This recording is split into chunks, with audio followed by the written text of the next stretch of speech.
Hey everybody, welcome to Pop Culture Philosophers. I'm Rockin Robbie Billups, and it's time for the weekly comic book review.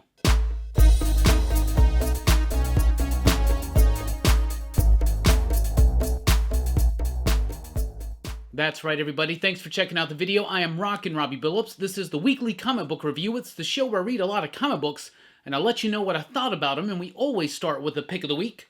This week's pick of the week, Alienated, #1 from Boom Studios. This book was fantastic. I really did like it.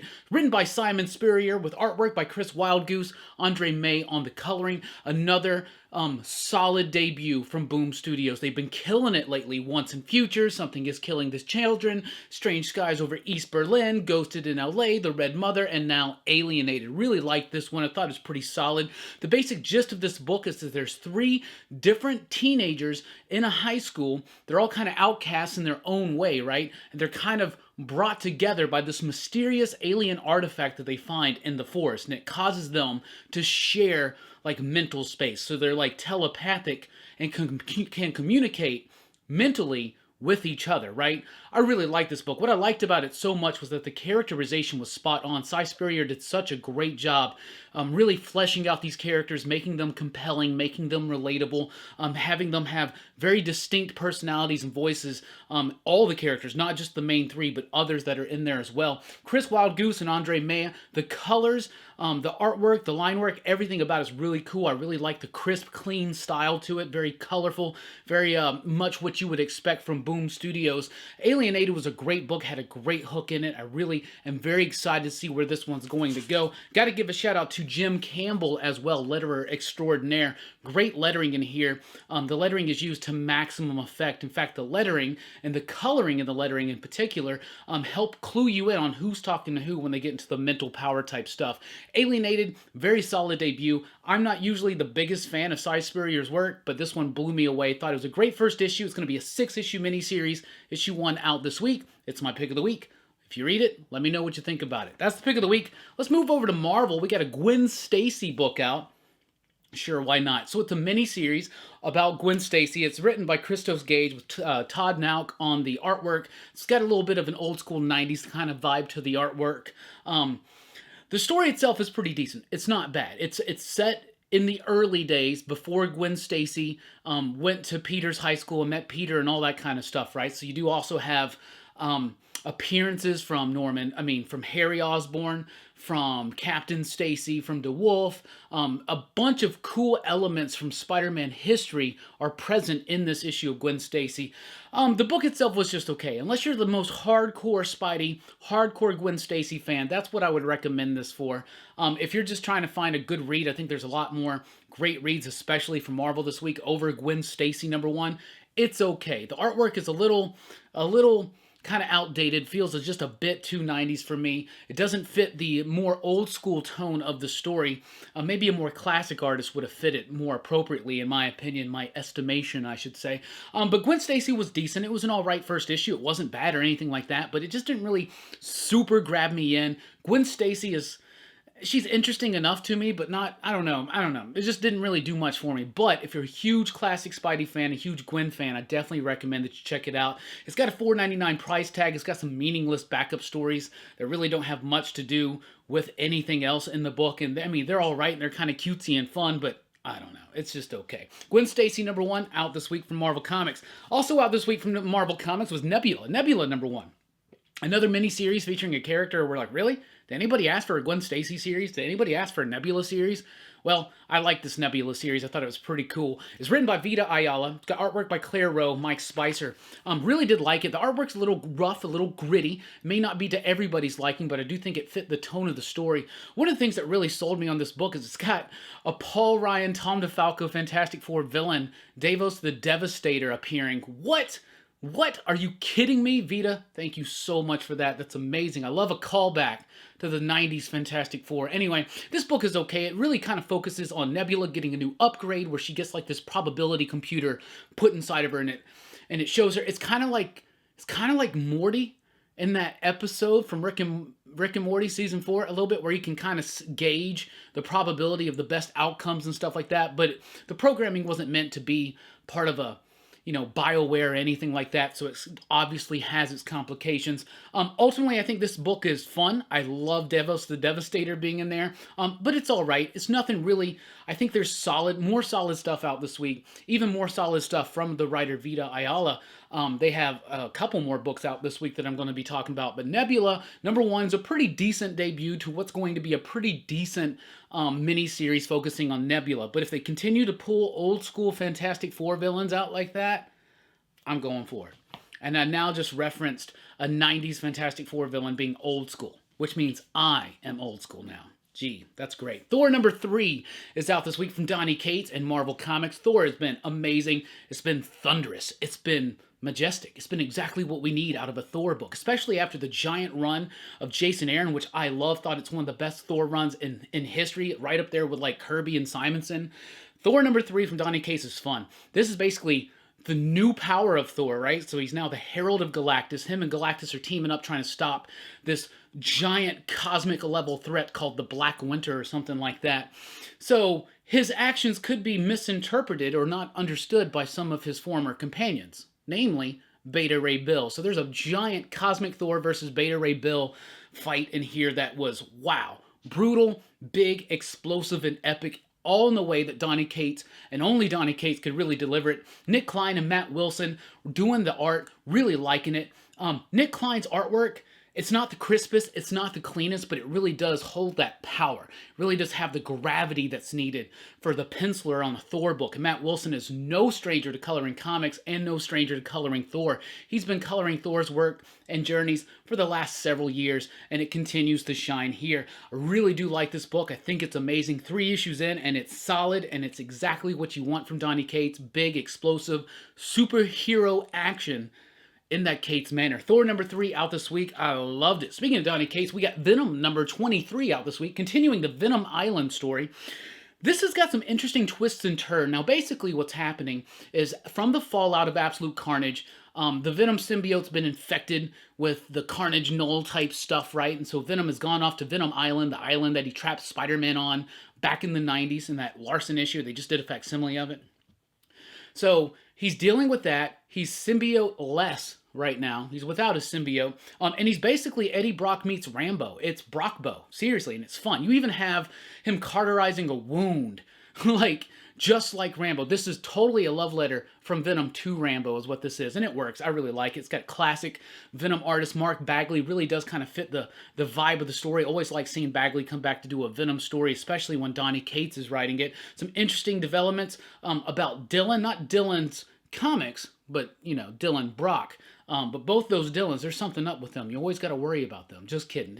Check out Dylan's comics if you haven't already. Give him a subscription. Anyway, every time I see Dylan in the Venom book, it makes me think of you, homie. Anyway, Venom #23 was a pretty solid issue. You got some great fun moments in it, some very great Rambo tributes, and a really cool bonkers ending that you're going to be like, what? But of course, it's not all quite what it seems, but some really real interesting developments with Dylan. Venom #23 out this week. And speaking of Venom #23, there's a Scotty Young cover. It's got Donny Cates on it. I think is that Ryan Stegman? Or is that, I don't know, who's that? Yeah, that's supposed to be Ryan Stegman because he got the Stegosaurus on his hat. Just realized that. Anyway, first cover appearance by Donny Cates. Whatever that means. X-Men #6 is out this week, and this is one of the better issues of Jonathan Hickman's X-Men so far. Really loved it. Goes back, pulls the curtain back from some moments that happened in House of X, lets you know a little bit more of the story, mostly involving Mystique. Now, we know that there's Mystique and Destiny, and she wants Destiny brought back, and Xavier and Magneto have promised to do that, but we know that they're going to keep leading her on for a while, and I've already forecast some major stuff that's going to be happening because of Mystique. Maybe she's going to get Sabretooth out, maybe she'll reform a Brotherhood or something like that. I don't know. But this book was awesome. Really getting into the character Mystique, having a little bit of revelations about her past, her connection with Destiny. I really liked it. I thought it was great. It really does go back to House of X, the Orchid type stuff, the space station that the X-Men blew up, It goes back to that, and it reveals some things that hadn't been revealed yet, some big stuff. Hickman, in these early issues of X-Men right now, has just been setting things up, getting all the pieces on the game board, and it's ready to go. It's just ready to go now. X-Men #6, I loved this issue, thought the artwork was pretty solid, but Jonathan Hickman's vision for X-Men right now is just blowing me away. I think it's next level. I think it's amazing, and I'm eating it up. X-Men #6 out this week. Also, Excalibur number 7. This starts the second story arc, if you will, because the first trade's going to have the first 6 issues, I believe.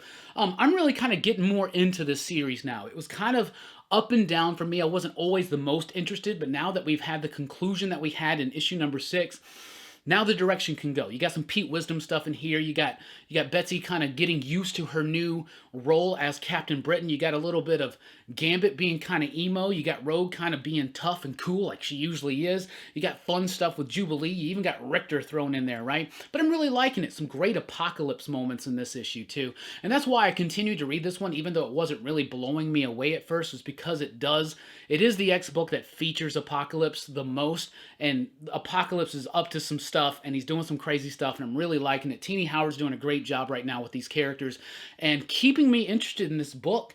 Excalibur number 7 is one of the stronger issues. You got the return of the Werewolves, some really interesting type stuff, and I love the inclusion of Pete Wisdom. Excalibur number 7, I think this book's getting just a little bit better. I'm liking it now. Excalibur number 7 out this week. Marvel's X number 2 is out this week. Alex Ross, Jim Krueger, Welby.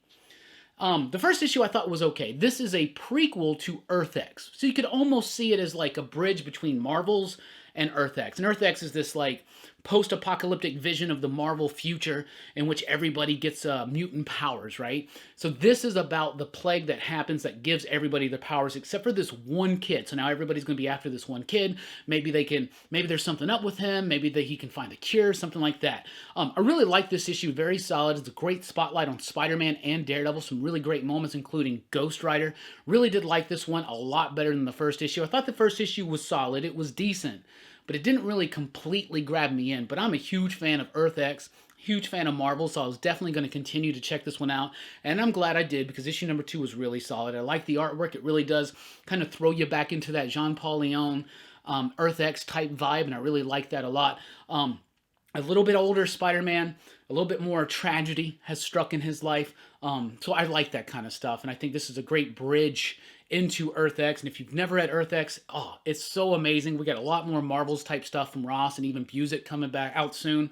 So get ready for it. I'm ready for it. But Marvel's X number 2, if you liked issue number 1, I think you're going to love issue number 2. If you weren't quite sold on issue number 1, maybe give issue number 2 a chance, because I liked it a whole lot better. Ironman 2020 issue number 2, it's an alright issue, but I did double check, and these covers glow in the black light. So how freaking cool is that? Anyway, to me, that's the coolest thing about the book. I don't know.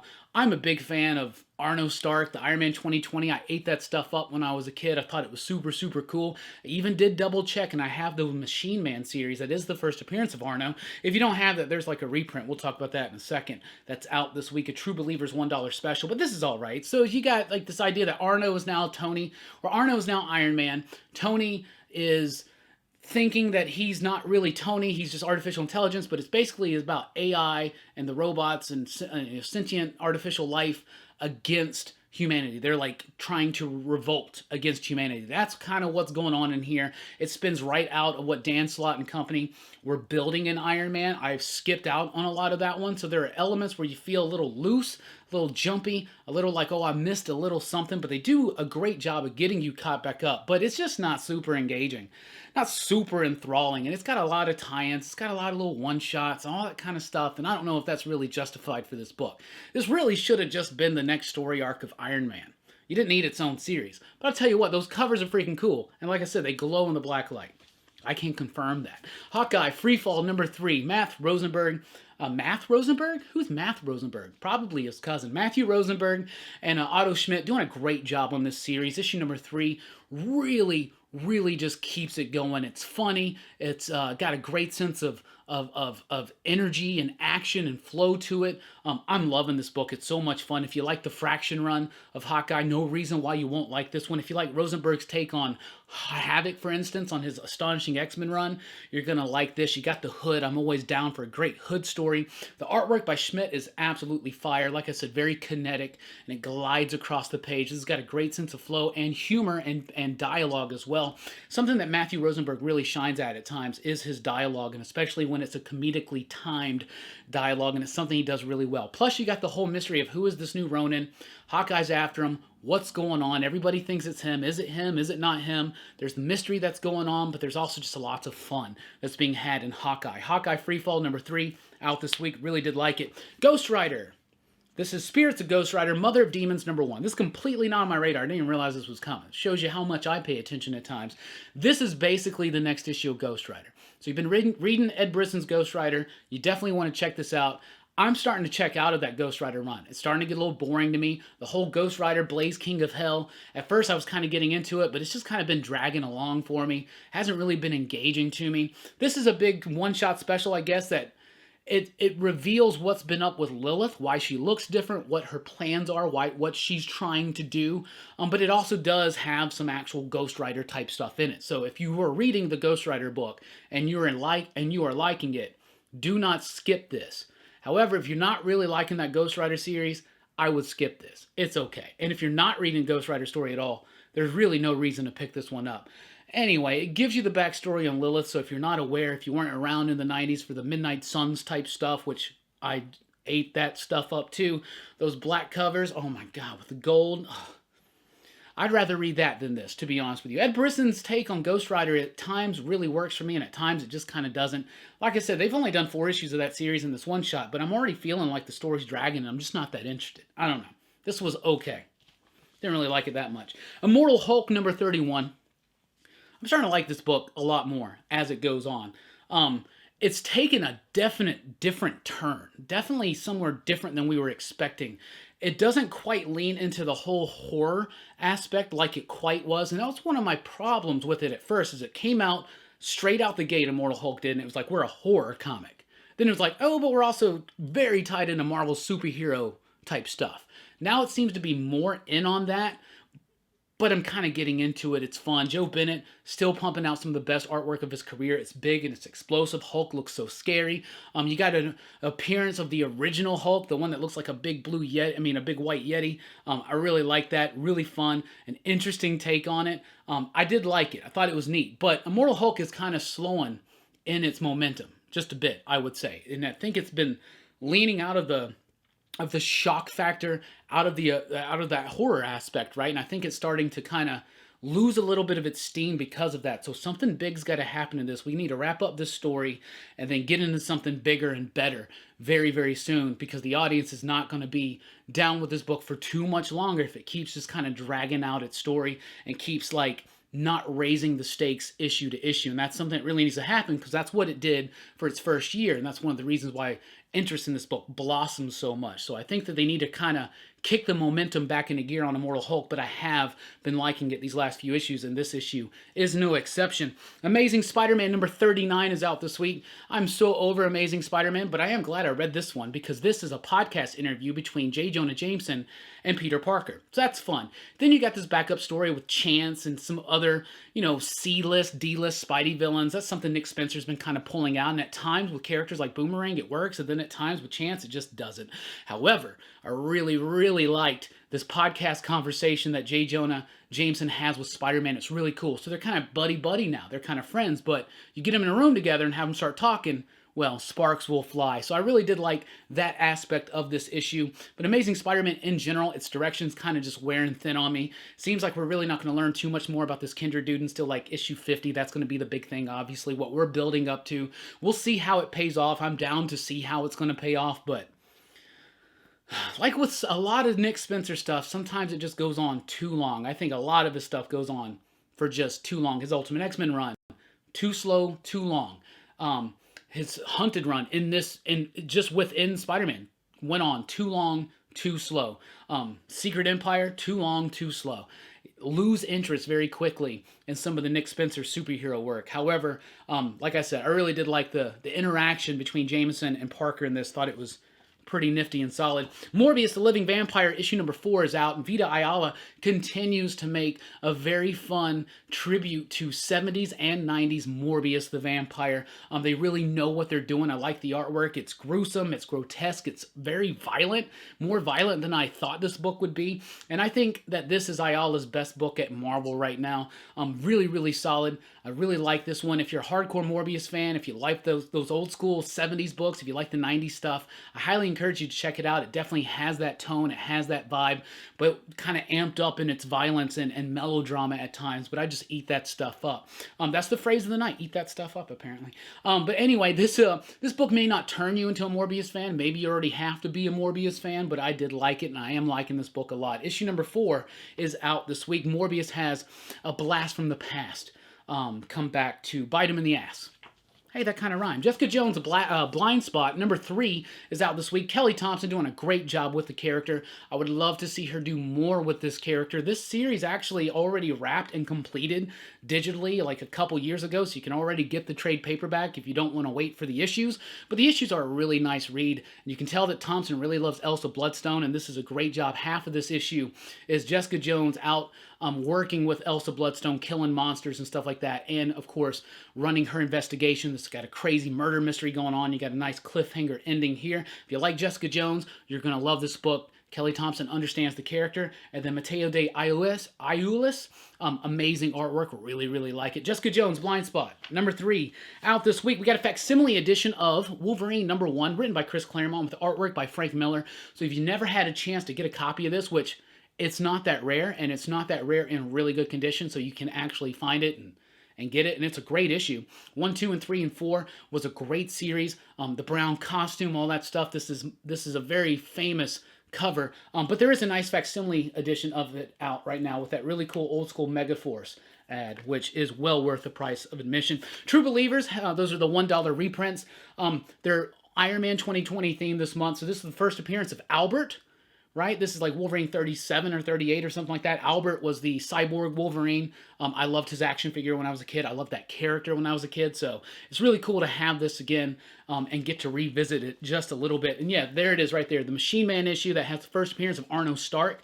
So if you can't find the Machine Man issues, if you want to know more about Arno, you can get it right here in this issue. That's Marvel. Let's jump to DC. From DC this week, we've got Batman, Pennyworth RIP. So this is a one-shot tribute to Alfred Pennyworth. This is basically Alfred's wake, right? So you got Bruce Wayne and you got all the Robins and Batgirl meeting up out of costume privately to have basically a wake and a remembrance for Alfred Pennyworth. Alfred Pennyworth, of course, died towards the end of Tom King's Batman run.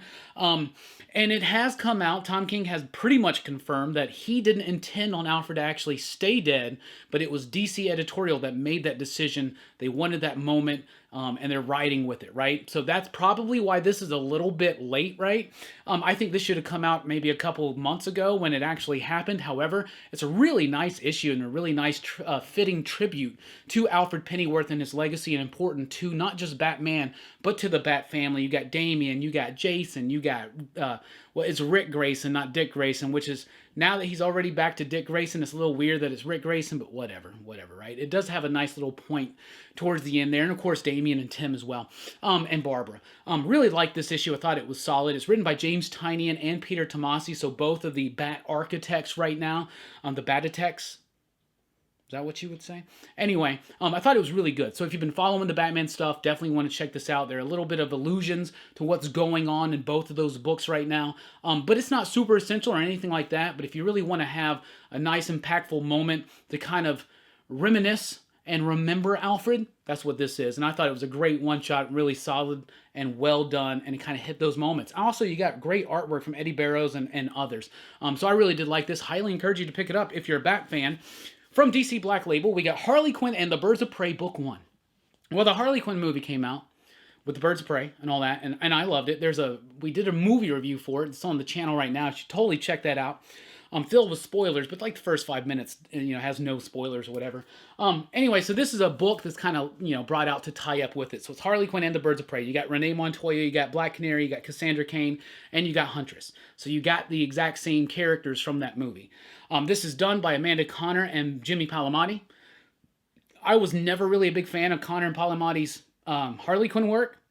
It's one of the reasons why I was really nervous to watch the Birds of Prey movie, but I actually liked the Birds of Prey movie, because usually Harley Quinn kind of annoys me. In this issue, this is why. I just don't like this kind of stuff. If you're a big Harley fan, and you love, and most Harley fans love what Conner and Palmiotti has done with the character, you're going to love this. It's an R-rated version of what Conner and Palmiotti were doing already with Harley Quinn, right? Not quite to my taste, but if it's to your taste, if that's what you liked, I would highly encourage you to check this out. It's DC Black Label, so it's got that nice big format. It's a $5.99 one, though. It's not one of the $7.99 ones. It's going to be 4 issues. So it's not quite my thing, but if you like the Connor and Palamati Harley Quinn stuff and you want an R-rated take, that's what this is. It's basically a continuation of their run. So definitely check that out if you're a fan. I thought it was, Green Lantern Season 2. So Grant Morrison starts Season 2 of Green Lantern with artist Liam Sharp. It's wacky, it's wild, it's really cool. So now that Hal has defeated the Controller Mew, right? The Black Stars and all that stuff. Now that that's over, he now has a new mission to go and birth the new young Guardians. So some Guardians are dead and they need to be replaced. So he goes to this crazy place and the new young generation, basically the Zoomers of the Guardians, but it's interesting. It's really cool. Liam Sharp, some top-notch work. I love it. If you loved what Morrison and Sharp were already doing, you're gonna continue to love this. It's wild. It's weird. It's bonkers. This was initially going to be another 12-issue series, but it's been shortened down to 8. I'm sure that has a lot to do with DC 5G. So that kind of sucks because it means that we're like at the end of Grant Morrison's run on Green Lantern. However, there are some nice tidbits of information that you can glean from here about maybe what's possibly coming up in the upcoming multiversal crisis, which is being announced Wednesday this week. Death Metal, right? Anyway, Green Lantern Season 2, number 1 is out this week. It's pretty solid. Reading this one on your own, I don't think it's going to turn you into a fan of this. I think you have to kind of get into the vibe of it. Morrison sometimes, he's kind of got a bunch of different styles that he does, but sometimes it's more goofy than others, and this is a little bit more goofy. It feels kind of like an old school 2000 AD book, but I loved it. Thought it was really cool and some interesting new concepts about the lore and mythology of the GL Corps. Green Lantern Season 2, number 1, out this week. Superman Heroes, number 1. It's been delayed, but it's out now. This is a one-shot exploring the reaction for Superman outing his identity to the public. Now, everybody knows that Clark Kent was Superman. Now, yeah, this just happened a few years ago, right? Who cares, right? Bendis is doing it. I don't know. Bendis' Superman is just lost me. I'm done. I'm not done. I want to keep reading it. But anyway, I'm not liking it. I'm not liking it at all. This one-shot feels kind of worthless. It's got some nice stuff in it. It's also written by Greg Rucka and Matt Fraction, and you can tell, and those bits are cool. There's a great scene in here with Jimmy Olsen and Superman, and that's kind of cool. There's a great scene in there with Diana and Bruce talking about the ramifications. But the issue itself was just kind of all over the place. It's got a bunch of different artists, and that's cool. I don't know. You know how Bendis does these things, these specials, these one-shots, and they cost more. This thing's $5.99. I don't know. I'm just not liking this direction on Superman. But why are they doing it? Well, they're doing it because 5G is happening, so why not, right? So there you go. Superman number 20. Oh, wow, another Bendis Superman issue. First of all, this has got some amazing artwork by Ivan Reis. Love it. And a big, bombastic battle between Superman and Mongol that is just amazing.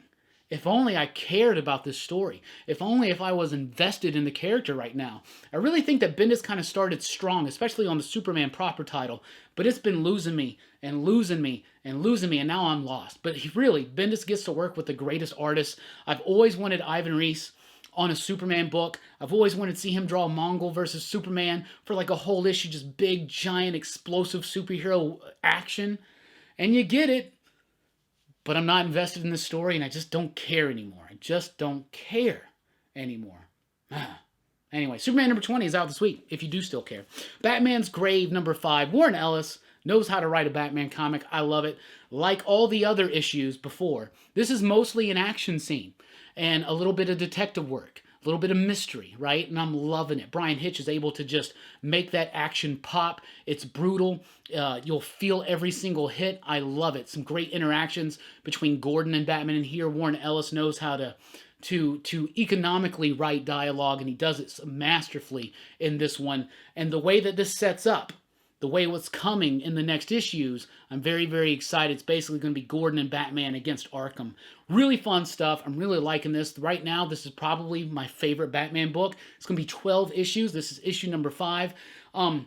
It reads really, really fast. Like half of the issue is silent, just an action scene, but when Hitch and Ellis are doing it, I'm sold. Like I said, it's brutal. You can feel every punch, and it's just expertly paced and crafted, and I love it. Batman's Grave number 5 from Warren Ellis. I mean, come on. Come on. Flash number 88. This is the issue right before 750, I believe. So this is a prelude to the Flash Age, the big story that's coming. And it's introducing us to the origin and story of a new villain called Paradox. And it's kind of time-oriented.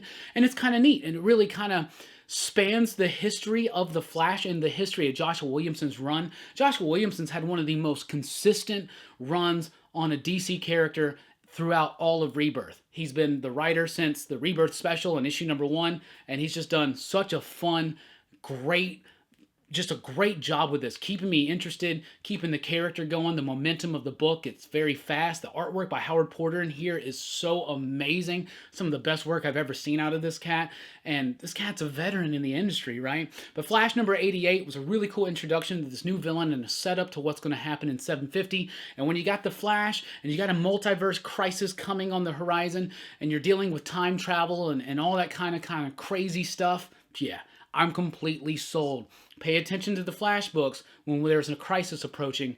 That's been the case pretty much always. Flash number 88 is out this week. I highly encourage you to check it out. And if that's not enough for your Flash fix, you got the 100-page DC Giant special for Flash. Issue number 3 out. It's got some classic old school stories, some fun newer type stories, and some brand new stories as well. I love these books. They're great. They're a great way to get someone into comics. Just grab them, pass them off to some kids, pass them off to your friends, leave them at a waiting room next time you're at the dentist or something like that. These are great introductions into the characters and great ways for us old school fans to get some new material and to revisit some classic stories. Flash, DC 100-page Giant, number 3, out this week. And from DC Black Label, The Dollhouse Family, issue number 4. Issue number 4. I am loving this book. This, by far, is my favorite Hill House Comics book. I'm really loving Basket Full of Heads. I'm really loving Lolo Woods, but Dollhouse Family has just engaged me every single issue. I like the old school art. It feels like a classic Vertigo book, and I love that feel to it. I love the story. It takes place in different time eras, and it makes some time jumps. The characterization is spot on. The mystery is intriguing, and the horror is real. And I really do like it. Some great freaky moments in this one. Dollhouse Family, and look at that cover. Dolls are just creepy. Dolls are creepy. What about a demonic dollhouse? That's probably creepy too. Anyway, Dollhouse Family number 4, out this week from DC Black Label and Hill House Comics. Very much in my wheelhouse. Really liked it. From Aftershock, we have Undone by Blood number 1, or The Shadow of a Wanted Man. This one's written by Lonnie Nadler and Zach Thompson. It's got artwork by Sammy Cavella and Jason Wordie on the coloring, Hassan Otsman El Howe on the lettering. That's an all-star team right there, and this is an all-star book. Seriously, probably your sleeper hit of the week. If you can't find this at your shops, let them know that you want it, but they've been pushing this one, and it's really good. I did get an early look at this over the weekend, so I mentioned it a little bit on the live stream Sunday night on Rockin Robbie Live. I really did like this. Now I was really excited to see and read it in color. The colors by Jason Wordie are amazing, so good. Nadler and Thompson make a really great team when they're together, and then Sammy Cavella, I absolutely love this cat's artwork. He was the artist on Abbott a couple years ago. I loved that. The art's really cool. It's a modern revenge Western is what it is. So you got this woman. She was like the sole survivor. Think Huntress. She's like the sole survivor of this attack or something like that. And now she's come back into town. Well, she wants answers. She wants vengeance. She wants revenge. And I really liked it. So like I said, a modern revenge Western, and it was just absolutely great. Jason Wordie's colors provide so much grit on Cavella's pencils. The dialogue, everything works so well. There's another classic Western story that's done in here, and they kind of intertwine the two stories together, and they kind of relate to each other thematically. Think kind of like Tales of the Black Freighter and the Watchmen, right? Just think about that just a little bit, and you kind of got that same kind of technique being used in Undone by Blood. If you're a Western fan, especially if you like vengeance-filled revenge Westerns set in the modern day even, Undone by Blood, definitely check it out. I highly encourage you to. I really, really liked it. From Image Comics, we have Tartarus, number 1. Didn't really like this one. I thought it was going to be okay. It's $5.99. It's like huge. It's got a lot of issue into it, but it kind of confused me. It's kind of like a mashup of mythology and sci-fi, but it wasn't very clear. It was really difficult to kind of grasp what was actually going on. It involves like some kind of underground prison and then this like elevated like race of gods that live above it or something, but like to be honest with you, I don't know. It had some nice moments in it. The artwork was pretty nice. I had a nice frantic pace to it, but it never really concisely or clearly explained itself or the story to me. And for $5.99, I just can't recommend this one, unfortunately. But it is out this week if you are interested to check it out. Also from Image Comics, we have Ascender number 9. Really love this one. It's The Secret Origin of Mother. Jeff Lemire, Dustin Nguyen. I loved Ascender before it. Ascender's a different book, but kind of the same book in a way, but I love it. Love it so much. The artwork is so amazing. Some of the best artwork in comics on the shelves right now is in Ascender's. Dustin Nguyen is a master at what he does, especially these beautiful colors that he works with. Jeff Lemire just seems like he can do no wrong. This is another great issue, a great exploration of this character. Man, this book has been so cool, and I cannot wait to actually reread Descender and then read all of the issues of Ascender. This book has been epic, a sprawling epic, and I'm loving it. And it takes these moments at times to go back and just reveal a little bit about the characters, and that's what one of these is. Like I said, Secret Origin of Mother, really liked it. Kind of connected it back to Descender, and then had some really interesting revelations to take this book further into the future. Ascender number 9, out this week, always shines. Sonata number 8 is here. This is a book I really liked a lot at first. But in these last couple issues, it's starting to lose me just a little bit. Now, maybe I need to sit down and reread all the issues. I think that's what I need to do. I definitely got a reread warranted on this one because I'm starting to kind of lose the place in the story, forgetting where we left off the last time and stuff like that. So I'm definitely going to be rereading Sonata soon. I still like the artwork.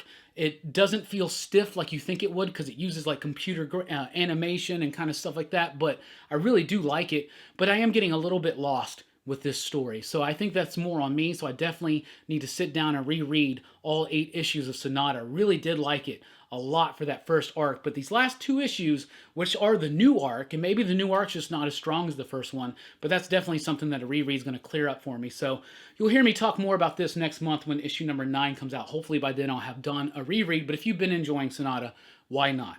Why not, right? 20XX number 3. So issue number 1 came out and it blew me away. It blew tons of people away in the community. We all loved it, responded so well to it. Issue number 2, what was that? Issue number 3 is kind of in between. It's got walls of text again. It gets very clunky and bogged down in its pace because of it. It's got some great moments in it, some interesting futuristic technology and explanations and stuff like that, but it's just a little stiff, a little stilted, and after 3 issues, I'm not going to continue reading this one. It's okay. And that's a shame because issue number 1 to me was such a perfectly executed concept and first issue. And then issue number 2 was like one of the worst ones I've read this year. And issue number 3 is kind of like right there in the middle. But it's not enough to bring me completely back around on this book. That first issue hit so hard. But 2 was so weak, and 3 just wasn't enough to bring it back up for me. So I think if you were not digging it after issue number 2, I don't really think you're going to dig it after issue number 3. Maybe buy something else this week. Or maybe not. Read it for yourself and let me know what you think. 20XX number 3, out this week. From Boombox, we have Ghosted in LA number 8. I love this book so much. It's a very low-key book flying under a lot of people's radar. This book is amazing. It's about this woman. She goes off to college in LA. She follows her boyfriend there. He dumps her because he's got a lot going on in his life. And that's a story that actually develops and unfolds in this book. And it's a great character study, and I really like it. But, so now she's in LA at college. Her roommate hates her. Her boyfriend dumped her. Her best friend and her are fighting. She feels very alone and outcast. But she finds this manor, this place, filled with ghosts. And she can hang out with them and see them. And so she spends all of her time with the ghosts, with the haunted ghosts of LA's past, right? Love this book. Love the characterization. Love the artwork. It's Sina Gray, Siobhan Keenan, Kathy Lee. This book, I cannot sing its praises enough. It's going to be it was one of the sleeper hits of last year. It's going to continue to be one of the sleeper hits of this year. I highly encourage you to check this out if you have not, because it's really cool and it's got great artwork and it's got great characterization and just a really cool concept and a great story that's told with a lot of heart and nuance, and I really like that. Ghosted in LA, number 8, out this week. Speaking of Sina Grace and Boom Studios, Go Go Power Rangers, number 29 is out this week. Cena Grace and Ryan Parrott are crafting the greatest Power Rangers story ever told. This is the best stuff. I love it. You thought Shattered Grid was great? Necessary Evil, for me, has been blowing it out of the water. I'm loving this stuff right now. This right now in Go-Go, we're getting to see the early days of Tommy as the White Ranger. You know, White Ranger, Tiger Power, right? I'm not going to get into the full thing. Don't worry. But you get to see those early days, him struggling with leadership, him not quite being there yet, Jason kind of dealing with relinquishing leadership to Tommy and the decisions as to why. Oh man, I love this book so much. It really takes the Power Rangers, which is a silly concept, and it really adds some great dynamic character relationships and interactions going on in there. Some great look at the characters. They're real, they're fleshed out, and the action is just filled with action. The artwork is always so just amazingly kinetic in these books. The Power Rangers books, both of them, Go-Go and Mighty Morphin, are two of the best superhero books on the shelves right now, and the best interpretation of Power Rangers ever. From Dynamite Studios, we have James Bond #3, written by Vita Ayala and Danny Lore. They're doing a great job. You can tell that they love James Bond. They're infusing their own style to the book, and I really do like it. The artwork's pretty decent. It handles itself, especially in the action scenes, very efficiently. You got a little bit about the world of art theft going on in here, and art forgery, and that's always interesting to know. But the main character, who's not actually James Bond, I cannot remember her name for the life of me. Miss Keys? All right, well, that character, she's realizing that the more she gets into this world of spies and James Bond, the more dangerous it is.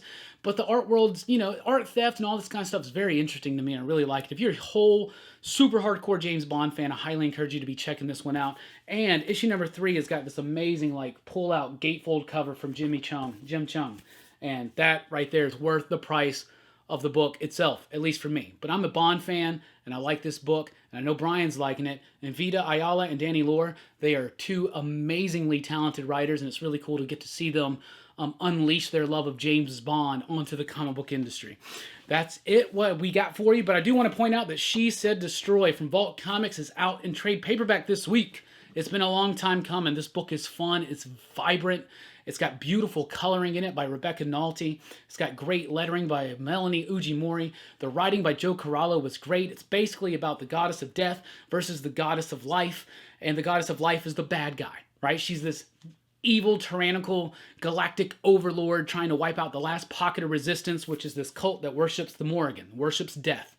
And what does death say? Well, she said destroy. And I love this book. Really cool stuff. Great blend of sci-fi and mythology. The artwork by Liana Kangas. Liana is just such an amazing person. She is a bright and shining, just a bright and shining spot in this comic book industry. And she's actually going to be our guest at the Huntsville Comic and Pop Culture Expo this year in April. And I'm super excited for that. I've met her a couple times. She is absolutely the coolest and the best. She's got some amazing artwork in here. A very loose and frantic style that really fits the tone of the series. Her and Joe Corallo really have crafted something truly unique, and I really want to see this continue. So everybody buy this trade and get everybody else to buy this trade, and hopefully we can get a volume 2, because I really would like to see more of this world. A great sci-fi, mythological action thing, fantasy, sci-fi fantasy. If you like things like Wicked and the Divine and Star Wars, imagine that kind of mixed together with a little bit more of a frantic energy to it. That's what She Said Destroy is, and I absolutely love it. It was one of my favorite comic books of last year. It's out in trade, and I'm so excited. So excited. Anyway, that's what I read. That's what I thought about it. What are you reading? What do you think about it? Let us know in the comments down below. Let's keep the conversation going about comic books. Thanks for checking out the video. Please do like, share, and subscribe, and join us over at popculturephilosophers.com for podcasts and a whole lot more. I've been Rockin Robbie Billups. Thanks for rocking with us. Keep on reading.